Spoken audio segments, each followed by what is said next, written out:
그야말로 대작의 귀환입니다. 오징어 게임 시즌2에 대한 해외 반응이 식을 줄을 모르고 있는데요. 시즌1의 폭발적인 성공 이후 전세계 팬들은 시즌2 공개만을 기다려왔습니다. 막상 뚜껑을 열어보니 시즌2는 시즌3와 이어지는 완결 구조의 작품이었습니다. 때문에 오랜 시간 작품을 기다려온 팬들의 반응이 엇갈리기도 했습니다. 특히 국내 팬들 사이에서 오징어 게임 시즌2에 대한 호불호가 나뉘고 있습니다. 하지만 세계 시장에서는 연일 역대급 기록을 갱신하고 있습니다. 벌써 전 세계적으로 무려 5억 시간 넘게 시청되는 신기록을 달성하기까지 했는데요. 오징어 게임 2의 화제성이나 작품성은 이미 시즌1을 넘어섰다는 것이 글로벌 팬들의 평가입니다. 심지어 완결이 채 나지도 않은 작품인데도 불구하고 미국 골든글로브 시상식 후보에 이름을 올리기까지 했는데요. 세계 시청자들의 이목이 오징어 게임 시즌2에 집중된 현재, 특히 중국과 대만 등 중화권의 반응이 심상치 않습니다. 티퍼테이 웨보는 대만의 온라인 미디어 리뷰 채널입니다. 이 채널은 K-팝부터 한국 드라마, 예능 프로그램 등을 주로 다루고 있는데요. 무려 60만 명이 넘는 구독자를 보유한 이 채널. 현재 가장 화제인 것은 바로 오징어 게임 2의 쿠키 영상과 숨겨진 의미를 분석한 영상입니다. 각각의 캐릭터가 선보인 역할에 대한 분석도 디테일합니다. 시즌1 방영 이후 워낙 다양한 글로벌 스타를 배출해낸 작품인 만큼 이번 시즌2 역시 쟁쟁한 스타들이 출연해 남다른 존재감을 선보였기 때문인데요. 해당 영상을 시청한 글로벌 팬들은 저마다 가장 마음에 드는 캐릭터를 꼽아보고 있습니다. 출연자들이 보여준 연기와 다양한 사연들은 중화권 팬들의 마음을 단번에 사로잡았는데요. 현지 팬들은 다음과 같은 반응을 보이고 있습니다. 박성호는 진짜 연기 천재. 오징어 게임 찍으면서 눈물의 여왕까지 동시에 찍었다니 대단하다. 그렇게 남자다운 오빠가 변신해서 트랜스젠더 역할까지 소화하다니 진짜 대박. 게임 속에서 진짜 따뜻하게 느껴졌어. 성훈이 친구 역할 맡은 이서환 배우 많이 응원해줘. 보기엔 순진해 보이지만 노래 부르면 진짜 감동적이고 엄청 잘해. 어떤 순간엔 456번 이정재랑 001번 이병헌 케미가 꽤 좋더라. 성기훈의 선택이 오히려 반대표 던진 사람들을 대거 죽게 만들었고 찬성표 던진 쪽은 반군에 합류한 사람 하나 없었어. 시즌 후반부를 보면서 기훈이라는 캐릭터가 너무 성인군자 같다고 느꼈는데 그런 정의로운 이상이 현실적이지 않게 보이더라. 이번 시즌에서 개인적으로 가장 마음에 든 캐릭터는 오영일이었고 그 다음이 트랜스젠더 캐릭터랑 그 모자지간이었어. 타노스는 분위기를 꽤 유쾌하게 만들어줬지만 캐릭터 자체는 평면적이고 깊이가 부족했다고 생각해. 첫 시즌에서 경마장 장면에서 기훈 옆에 있던 사람이 바로 정배였어. 마지막 화 보고 울었어. 감동적이면서도 힘나는 느낌이랄까? 첫 시즌에서 오일남이 아들이 우유를 안 마신다고 했고 두 번째 시즌에서 이병헌이 임산부에게 우유를 양보하는 장면이 있잖아. 혹시 두 사람 사이에 부모 자식 관계가 있는 건 아닐까 하는 생각이 드네. 여름까지 기다려야 한다니 진짜 못 기다리겠어. 진짜 엄청 재밌어. 동료를 찾는 과정이 완전 스릴 넘쳤어. 너무 야속하다. 이렇게 오래 기다려야 한다니 빨리 시즌3 보고 싶어. 대만 시청자들은 열정은 상상 그 이상입니다. 시즌2 시청 후 시즌1을 다시 정주행하는 열정을 보이기도 했는데요. 올 여름 공개를 앞둔 시즌3에 대한 추측 역시 계속되고 있습니다. 딱 봐도 시즌3 결말은 주인공이 새로운 001이 되는 거겠지. 임신한 캐릭터는 시즌3에서 아이를 낳고 부모는 둘 다 죽게 되겠지. 결국 그 아이가 자라서 게임의 진행자가 되는 전개일 것 같아. 조유리가 시즌3에서 안 죽었으면 좋겠다. 진짜 간절해. 시즌3에서 결국 주인공이 흑화할 것 같은 느낌이 들어. VIP들의 가면은 실제 로스차일드 파티에서 사용된 복장과 비슷하고 참가자들의 운동복과 철창은 과거 한국의 노동 수용소와 인권 침해로 악명 높았던 강제 수용소를 연상시켜.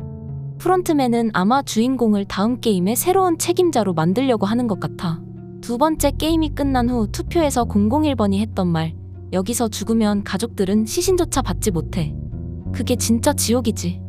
이건 일반 참가자라면 절대 알 수 없는 정보야.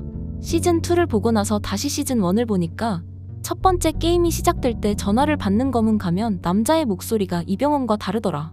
그리고 그 남자가 전화기를 거는 방식이 항상 반대로 한다고 했는데 화면에서는 정상적으로 거는 장면이 나와서 뭔가 이상했어. 정말 미스터리하더라. 시즌2도 여전히 논리적으로 말이 안 되는 부분이 있긴 하지만 그래도 시즌1보다는 훨씬 나아졌어. 얼마나 오래 기다리든 상관없어. 제발 결말만 망치지 말아줘. 벽화를 보면 체스판도 있어. 그러니까 시즌3에는 체스 게임도 나오지 않을까? 대만 넷플릭스 공식 틱톡 계정 역시 난리입니다. 자국의 컨텐츠도 아닌 오징어 게임이 영상으로만 게시물이 도배되고 있는데요. 특히 시즌 1과 2에서 게임을 주도한 영희가 아닌 새로운 캐릭터 등장이 화제입니다. 그 인물은 바로 철수인데요. 철수의 등장이 담긴 틱톡 영상을 본 데만 시청자들은 다음과 같은 반응을 보이고 있습니다.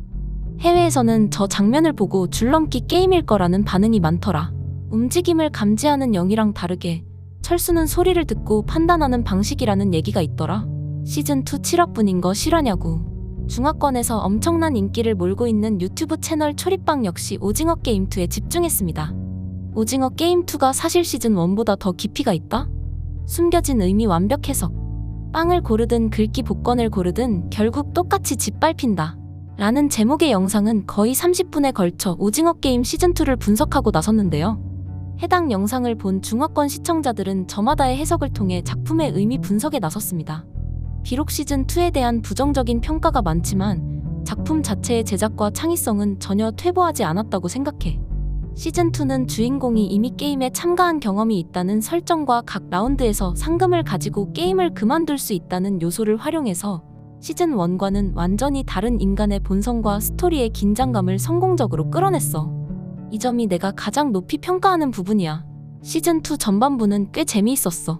새로운 게임, 새로운 캐릭터들의 이야기, 그리고 게임 측과의 추격전까지 흥미진진했지. 후반부로 가면서 그냥 시즌3 대형 예고편으로 변해버린 건 아쉬웠지만 난 시즌2 아직 다 못 봤는데 오프닝부터 전달하고자 하는 메시지가 정말 와닿았어.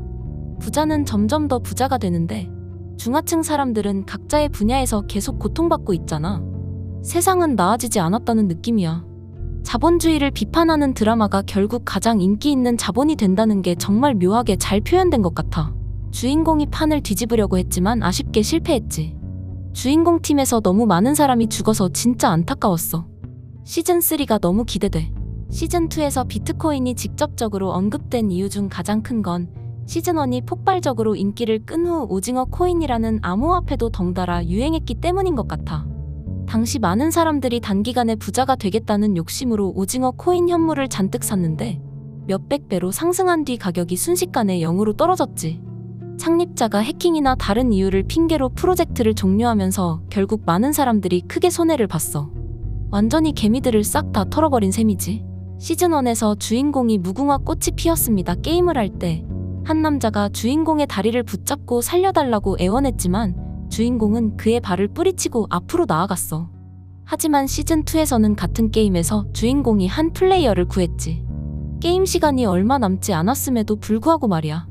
이걸 보면 시즌1에서 시간이 부족해서가 아니라 당시 주인공에게는 사람을 구할 마음이 없었던 거야. 결국 시즌2 마지막에 주인공이 말한 몇 명을 희생시켜서라도 게임을 끝내겠다는 대사와 대비되는 장면이라고 볼 수 있어. 주인공의 성장과 변화가 잘 드러나는 대목이지. 오징어 게임 시즌2에 대한 중화권의 관심은 당분간 계속될 전망입니다. 이렇게 오징어 게임으로 한국의 위상이 중화권은 물론 전 세계적으로 높아지고 있습니다. 그런데 최근 한국의 따뜻한 손길이 감동의 눈물을 이끌어냈다는 소식이 전해졌습니다. 잊지 않고 다시 찾아온 한국인들, 에티오피아를 물들인 감동의 물결. 에티오피아 유력 언론사인 캐피탈이 한국인들의 따뜻한 행보를 대대적으로 보도했는데요. 보도 내용에는 한국전쟁 당시 참전했던 에티오피아 용사들의 모든 가정에 쌀을 후원한 한국인들의 이야기가 자세히 다뤄졌습니다. 세월을 뛰어넘은 깊은 우정과 존경, 단순한 물질적 지원을 넘어선 진심 어린 메시지라며 현지 언론은 극찬을 아끼지 않았습니다. 사실 한국은 여러 참전국에 지속적으로 물품을 지원해왔기에 이런 보도가 놀라울 정도일까 싶은 의문도 들 수 있는데요. 하지만 그 배경에는 한 편의 영화 같은 사연이 있었습니다.